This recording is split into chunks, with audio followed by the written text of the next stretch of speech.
Dios bendiga, hermanos. La paz de Dios esté con cada uno de nosotros. Hermanos, vamos a, como siempre, meditar un poco en la palabra de Dios, analizar y escuchar los consejos del Señor. Nosotros, hermanos, como congregación, tenemos mucha responsabilidad. Como cristianos personal tenemos responsabilidades, pero también como congregación tenemos también otras y más responsabilidades. Hoy estaremos hablando, hermanos, bajo el título Un hogar espiritual. Un hogar espiritual. Y surge, hermanos, de una vez la primera pregunta. Cuando hablamos de un hogar, ¿a qué nos referimos? ¿Qué es un hogar? Según ustedes que me puedan decir, ¿qué es un hogar? Bueno, un hogar es mi casa. Su casa. ¿Alguien más tiene un conocimiento de qué es un hogar?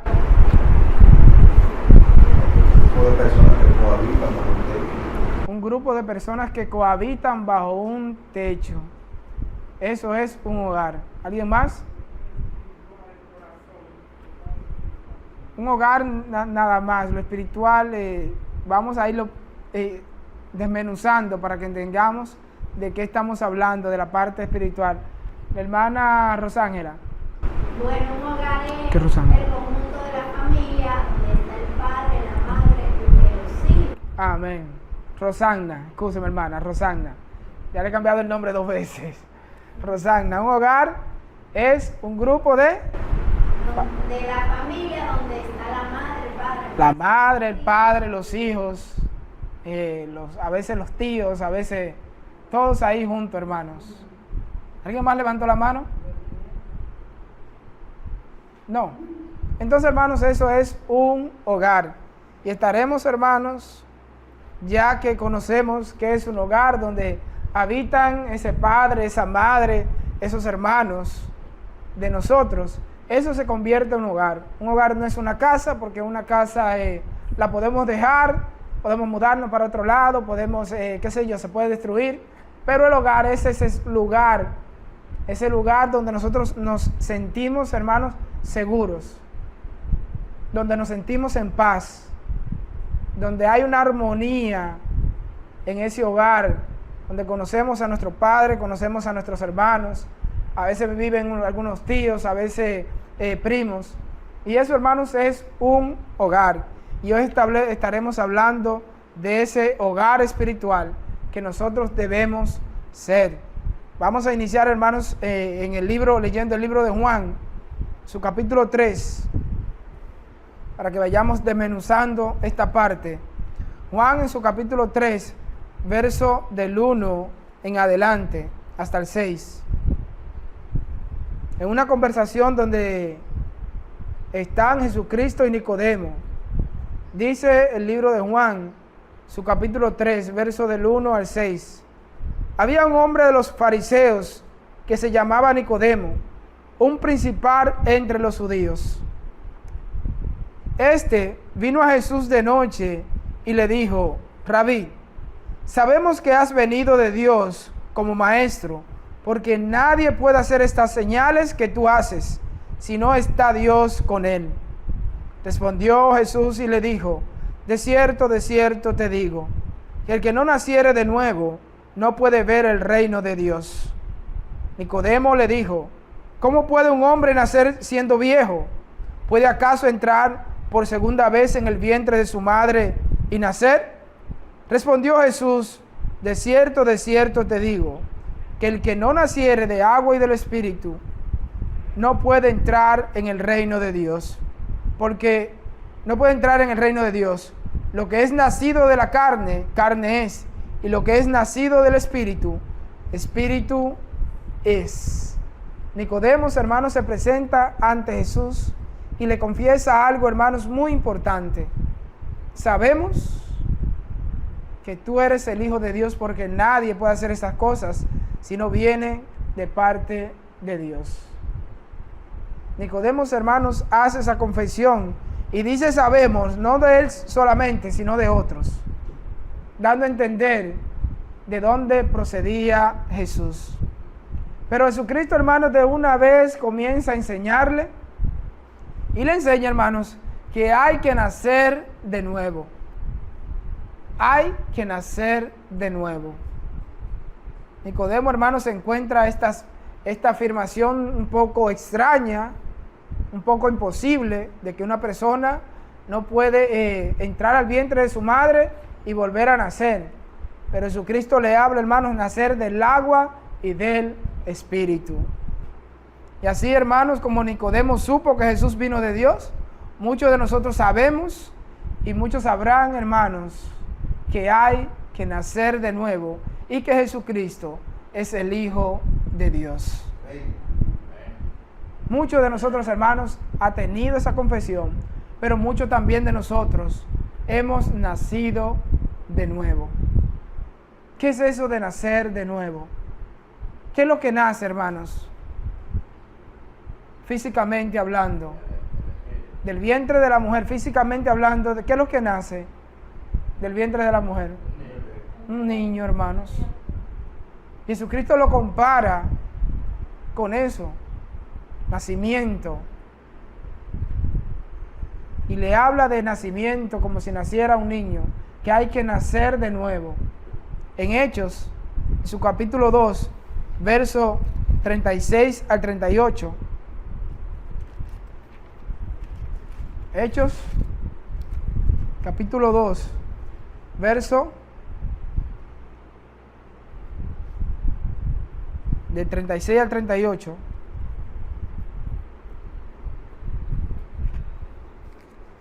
Hermano, el día lo tiene. Sí. Puede leerlo, hermano. Amén. Dice así: sepa pues ciertísimamente toda la casa de Israel que a este Jesús, a quien vosotros crucificasteis, Dios le ha hecho Señor y Cristo. Al oír esto se compungieron de corazón y dijeron a Pedro y a los otros apóstoles: varones hermanos, ¿qué haremos? Hasta el 38. Sí. Pedro les dijo: arrepentidos y bautícese cada uno de vosotros en el nombre de Jesucristo para perdón de los pecados, y recibiréis el don del Espíritu Santo. Amén. Ellos también, hermanos, conocieron, dieron a entender de quién era Jesús. Y se le manda, hermanos, a arrepentirse y a bautizarse para el perdón de los pecados. En el arrepentimiento, en el bautismo, hermanos, es donde nace una nueva criatura espiritual. Así nosotros lo entendimos y así también ellos lo entendieron. Y el nacer, hermanos, como lo decía anteriormente, ¿qué significa esto de nacer de nuevo? ¿Y a qué lo podemos comparar? Y hablábamos que lo comparábamos, hermanos, al nacimiento de un niño, de una nueva criatura. Cuando nace un niño, hermanos, vemos que es un ser inocente, pero también que es un ser, hermanos, que no se vale por sí mismo. Cuando uno nace un niño, hermanos, lo primero que hace es llorar. No hace más nada, llorar. De ahí, con el llanto, usted debe saber, hermanos, qué debe darle al niño cada vez que llora, el por qué llora, cómo debe alimentarlo, qué debe hacer. Los que son padres aquí saben, hermanos, cuál es el proceso de ese nacimiento. Y en 2 de Corintios, capítulo 5, verso 17, dice: de modo que si alguno está en Cristo, nueva criatura es. Las cosas viejas pasaron, he aquí, todas son hechas nuevas. Nueva criatura es.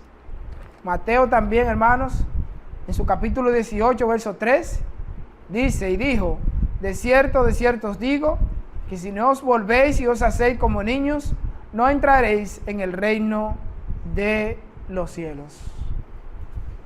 Todas las comparaciones, hermanos, de nacer de nuevo se basan a un niño inocente, un niño que no tiene, hermanos, malicia, pero también un niño que es débil, que no se puede mantener por sí solo. Ya aquellos que tienen experiencia, ya aquellos que ya saben caminar, que saben defenderse, hermanos, ya pueden hacerlo. Pero los niños, cuando nacen de nuevo, son seres, hermanos, que están bastante débiles, que deben ser cuidados, que deben ser protegidos en base a un hogar. Debe haber un hogar, debe estar su padre, su madre, atento a ellos. Si tienen hermanos, también los hermanos deben participar de ese cuidado para los niños.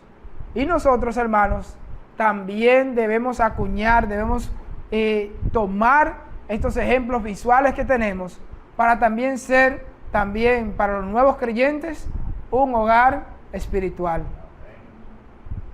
Poder proveer, hermanos, para ellos. Y la pregunta también, hermanos, que surge, ¿hay diferencia entre un padre que se ha preparado para tener un hijo y otro que no? Ustedes pueden ver, hermanos, puede haber una diferencia entre un padre que se prepara y otro que no. ¿Cuáles serían las diferencias de un padre preparado? Bueno, voy a tener mi hijo, lo quiero, lo he engendrado y ya voy preparándome, estoy preparado desde antes. Sí, hermanos Díaz. Yo creo que un padre preparado sabe cómo guiar a su hijo. Sabe cómo guiarlo. Preparado antes del nacimiento. Sí, yo creo que tiene claro hacia dónde lo quiere llevar. Hacia dónde lo quiere llevar.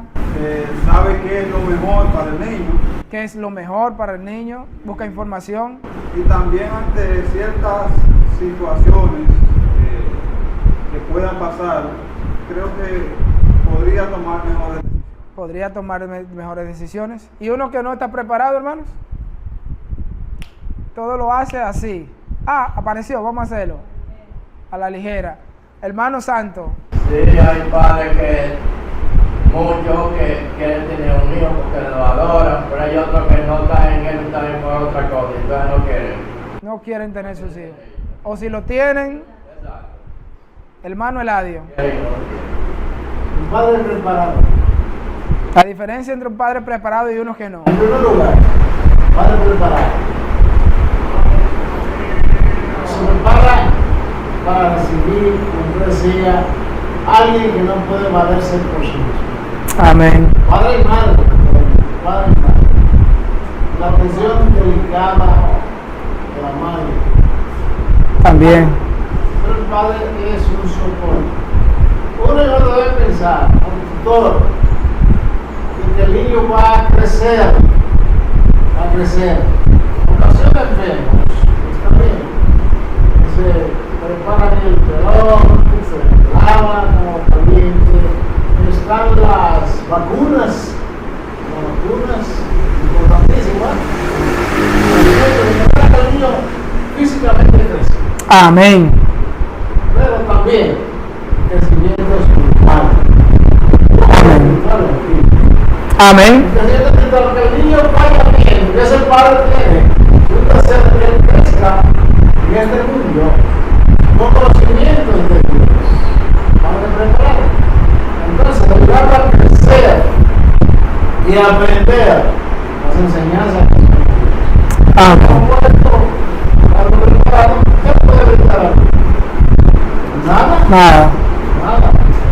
Si lo hace también bueno, apareció algo, vamos a hacerlo. Lo hacen sin conciencia. Raquel. Una expresión muy usada en el padre que está preparado es cuando surge ya un niño, bueno, donde come uno, comen dos. Donde come uno, bueno. Exacto, o sea, porque no se ha preparado su... No. Llegó ese muchacho, ¿qué se va a hacer? O cada muchacho nace con su pan bajo el brazo. Sí. Como yo digo, para no estar preparado y justificado. Para justificar la no preparación, claro está. Estaba amenazando un muchacho, ¿qué yo voy a hacer? Exacto, pero lo justificamos de muchas maneras. Entonces, pero un padre preparado, desde antes de la concepción incluso del niño, se preparan como para el lugar, se ponen de acuerdo la pareja, porque no va a tirar uno para un lado y para el otro hacia donde vamos. Exacto. Queremos qué necesitaban para eso. Entonces, es un número de cosas que hace el padre preparado, que no se hace en el otro momento que surgió por un infortunio. Amén. Entonces, hermanos, los padres que se preparan saben de antemano qué necesita un niño. Niño nace, necesita alimento, que necesita abrigo, que necesita educación. El padre que se preparan hasta con dinero de antemano para la educación de sus hijos. Saben que necesita un techo, sabe que necesitan la unión, como decía Raquel, entre ellos, entre el padre y la madre. Y también saben que para ser un niño una persona de bien, o debe tener también buenos ejemplos, buena educación. Yo voy a ser un buen ejemplo para mi hijo, para que no haga esto, para que no haga lo otro, hermanos. Y así también, hermanos, debemos nosotros prepararnos para tener hijos espirituales. Así como se preparan los padres, hermanos, el llamado es para que nosotros también, como congregación y como cristianos, nos preparemos todos para tener hijos espirituales. Nosotros decimos, y dice la palabra, que somos una familia, que somos un cuerpo, pero ese cuerpo, hermanos, no está conformado por un solo, sino que todos somos participantes de ese hogar espiritual. Y el llamado más importante, hermanos, el preámbulo de todo esto, es para eso mismo, para que veamos, hermanos, la diferencia de un padre que se prepara, para que veamos también a los nuevos creyentes, hermanos, como niños espirituales que necesitan el cuidado de cada uno de nosotros espiritualmente hablando. Y para que nos pongamos, hermanos, los pantalones y digamos, yo puedo aportar algo para el crecimiento espiritual de esa nueva criatura. Podemos todos aportar algo, hermanos, y estamos llamados a eso, a ser, hermanos, una familia espiritual, a tener aquí, hermanos, un hogar espiritual. A veces se nos olvida, hermanos, a veces no nos preparamos. Nació una nueva criatura, bueno, ¿qué se va a hacer? La bautizamos, siéntate ahí. Pero ¿qué puedo dar yo? ¿Qué puede dar usted? ¿Lo hemos pensado, hermanos? ¿Qué puedo? Primero hay que poder y el deber estará ahí inmediatamente, hermanos. ¿Qué podemos dar nosotros a nuestro niño espiritual ahora mismo, el señor Elías? Póngase de pie, Elías. Todos conocen a Elías, hermanos. Es un niño espiritual. Es un niño espiritual, hermanos. Necesita fortaleza. Necesita ejemplo. Necesita que cada uno de nosotros aporte algo. Porque tal vez yo no puedo aportar todo. Te puede sentar, Elías. Yo no puedo tal vez aportar todo. Tal vez yo le puedo enseñar 2 o 3 versículos. Pero el hermano allí puede enseñarlo a cantar. Pero el otro lo puede enseñar a predicar. Pero el otro lo puede ayudar en momentos difíciles de consolación. Pero cada uno de nosotros debe primero, hermanos, meditar dentro de sí. ¿Yo qué puedo dar? ¿Qué yo puedo dar? Sé que debo dar, pero ¿qué puedo hacer por esa nueva criatura? O por nuestro hermano José Luis aquí, que está con nosotros, ¿qué podemos aportar para él? Para que crezca espiritualmente, hermanos. Hasta las reprensiones, hermanos, son buenas. Muchas veces creemos que todo es cantar, todo es abrazo, hermanos, hasta las reprensiones son necesarias. Y los que son padres lo saben. Los que son padres preparados, los que son padres que están enfocados en sus hijos, saben que muchas veces si no reprenden al niño, ¿qué pasaría con el niño? Si no lo llamo la atención, ¿qué pasa con el niño? ¿Cuál es el comportamiento que va a adquirir? Y es, hermanos, necesario prepararnos para estos eventos. Que nazca la nueva criatura y nosotros estemos preparados de decir, yo espiritualmente puedo aportar tal cosa. Dios, a cada uno, hermanos, a cada uno de nosotros, nos ha dado talentos. ¿Y para qué son esos talentos? ¿Para tenerlos o para usarlos? Y si no lo usamos, hermanos, según la parábola que vimos, ¿qué pasa al que no usa sus talentos? ¿Tendrá parte al lado del Señor? Nos va a reclamar, hermanos. el Señor nos va a reclamar tarde o temprano. Más temprano que tarde nos va a llamar a la atención. Un cuerpo, hermanos, si le aparece una verruguita, ¿qué intentamos de una vez hacer? Quitarla. Si es un tumor que aparece y crece, ¿a qué vamos a los médicos? Esperando que ¿qué? Que se quede ahí, que se estirpe, que se saque. ¿Y por qué? Es dañino. ¿Qué más? ¿Por qué más? Para que no siga creciendo. Pero porque no aporta nada. Porque es dañina. Porque afea al cuerpo. Y cada uno de nosotros, hermanos, somos miembros los unos de los otros. Un miembro que no aporta nada al cuerpo, lo quitan. Lo quitan, hermanos.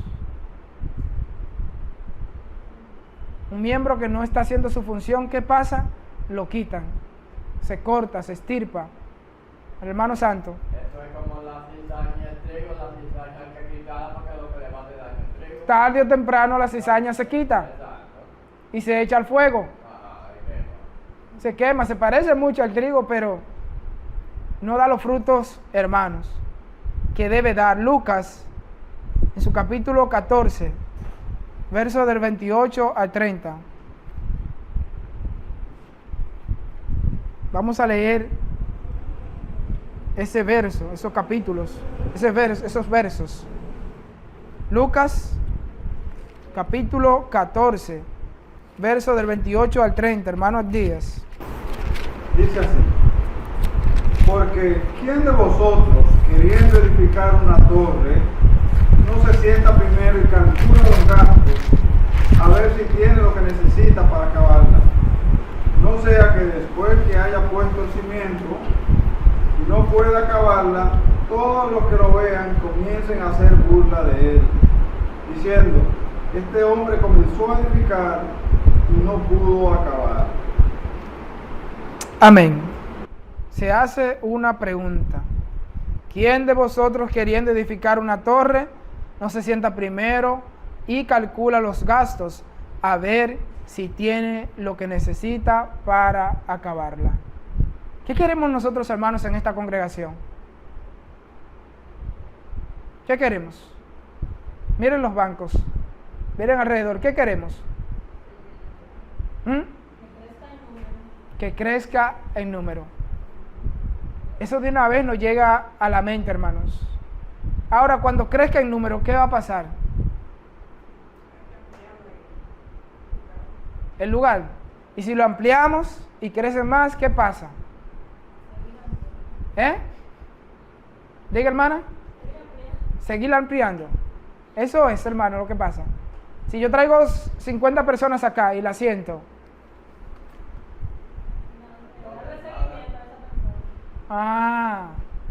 Ahí es que queremos, hermanos, llegar a esa preparación espiritual que debemos tener. Queremos muchas veces que crezca en número. Y vamos, hermanos, y comenzamos a predicar y hacemos a veces esfuerzos grandes para predicar, que está bien. Pero muchas veces nos olvidamos, hermanos, de que después que los hermanos estén aquí, ¿qué podemos aportar para ellos? Muchas veces se nos olvida que debemos mantener ese número, hermano, activo. Que no parecer un semáforo que prende y apaga. No, hermano, un bombillito de esos de Navidad que prenden y apagan. No, hermano, que debemos mantener. Después que está el número, hermanos, nosotros debemos tener una estructura para que las personas que vienen, hermanos, puedan crecer espiritualmente, para que se puedan mantener. Porque en muchas congregaciones, hermanos, sucede eso. Hay una gran cantidad, después disminuye, y no sabemos por qué, y vuelve la gran cantidad, y vuelve, disminuye, hermanos. Muchas veces puede ser, puede que me equivoque, puede que no, que sea, hermanos, porque no hay una estructura espiritual que pueda mantener a las personas siguiendo al Señor. Sino que me bauticé, se bautizaron 10, pero ¿qué pasó con esos 10? Di a luz a un niño, a 2 niños. ¿Y qué pasó con el niño? No, yo lo dejé en el hospital ahí. ¿Es un padre responsable ese? No.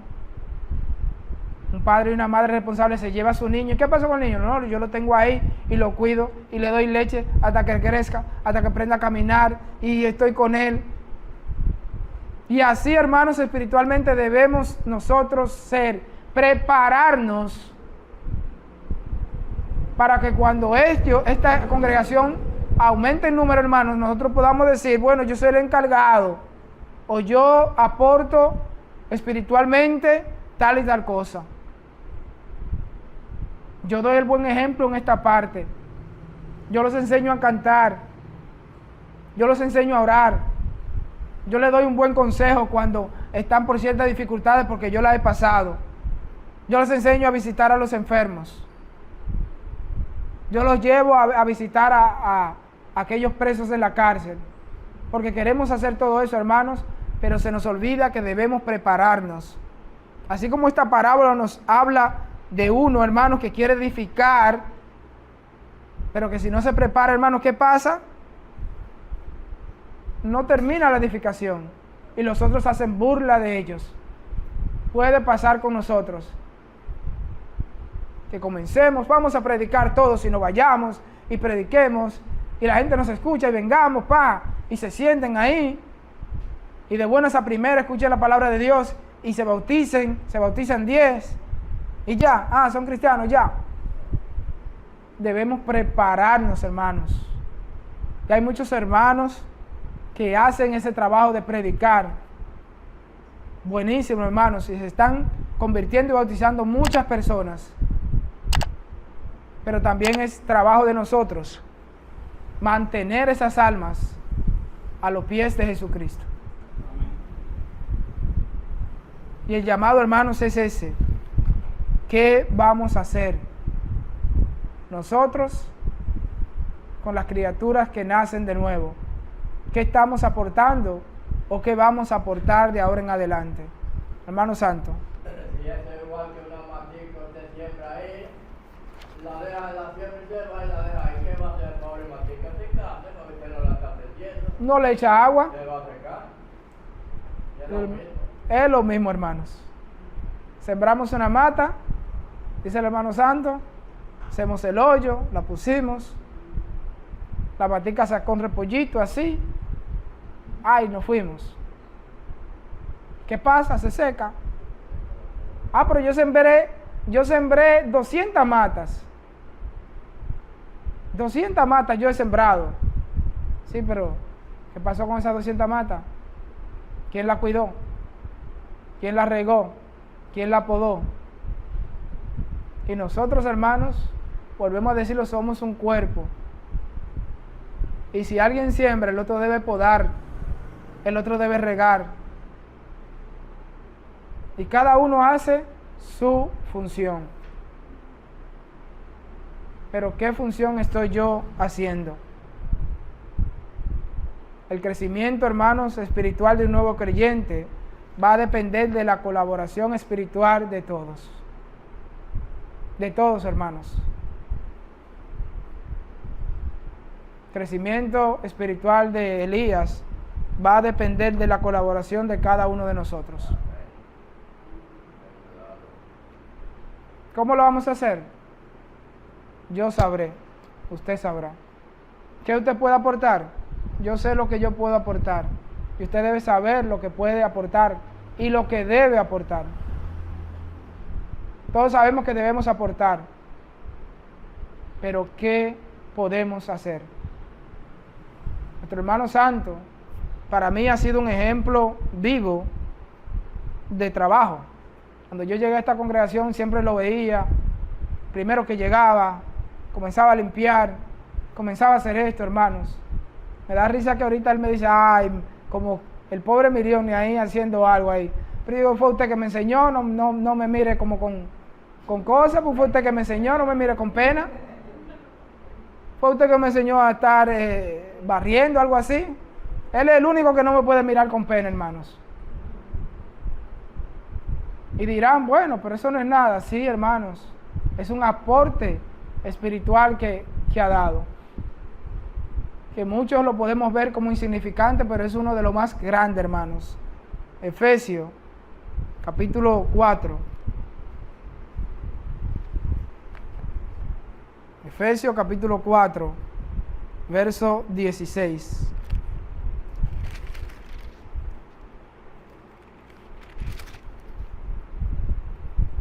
Efesios, capítulo 4, verso 16 dice: de quien todo el cuerpo bien concertado y unido entre sí por todas las coyunturas que se ayudan mutuamente según la actividad propia de cada miembro, recibe su crecimiento para ir edificándose en amor. Hermano, todo el cuerpo bien concentrado, bien formado, bien estructurado. Es así que debemos ser, hermanos, para el crecimiento de los nuevos creyentes. Tanto hombres como mujeres. Porque todos somos, hermanos, soldados del Señor. Todos somos siervos del Señor. Y aclaro mucho, hermanos, hago énfasis en la parte de las mujeres, porque muchas veces, por ser mujer, creen, algunas, no todas, que no tienen nada que aportar. Y sí, hermanos, muchas mujeres han sido el gran ejemplo de muchos hombres de Dios. No hay limitante para enseñar espiritualmente. No hay limitante, hermanos. Romanos, su capítulo 12. Romanos capítulo 12, verso del 4 al 8.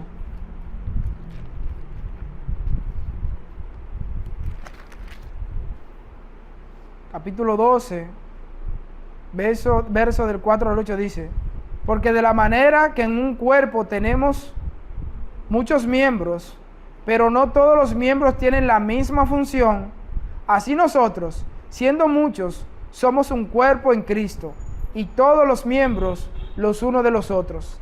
De manera que, teniendo diferentes dones, según la gracia que nos es dada, si el de profecía, úsese conforme a la medida de la fe, o si de servicio, en servir, o el de enseñar, en la enseñanza. El que exhorta, en la exhortación. El que reparte, con liberalidad. El que preside, con solicitud. El que hace misericordia, con alegría, hermanos. El 4 nos dice: porque de la manera que en un cuerpo tenemos muchos miembros, pero no todos los miembros tienen la misma función. No todos tenemos los mismos dones, no todos podemos tener la misma función, pero sí todos debemos y tenemos la obligación de hacer algo, tanto hombres como mujeres. Tal vez, hermanos, si no fuera por el trabajo de una hermana en Cristo Jesús, de allá de Neiva, tal vez yo no fuera cristiano, no estuviera aquí. Nuestra hermana Ondina, que todos la conocen, tal vez no me hubiese interesado. Pero el aporte que me dio como cuando era niño, esa ayuda, ese amor que vi entre los niños, hermanos, se lo puedo achacar, hermanos, a ella, y se lo voy a achacar de que por ella, por el trabajo que ella hizo y por Dios, yo soy cristiano. Tal vez si ella no hubiese hecho ese trabajo, digo tal vez, yo no fuera ni me interesara, ni hubiese buscado la iglesia de Cristo. Pero hizo un trabajo, hermanos, si es una mujer, no era un hombre. Así que todos, hermanos, podemos aportar espiritualmente.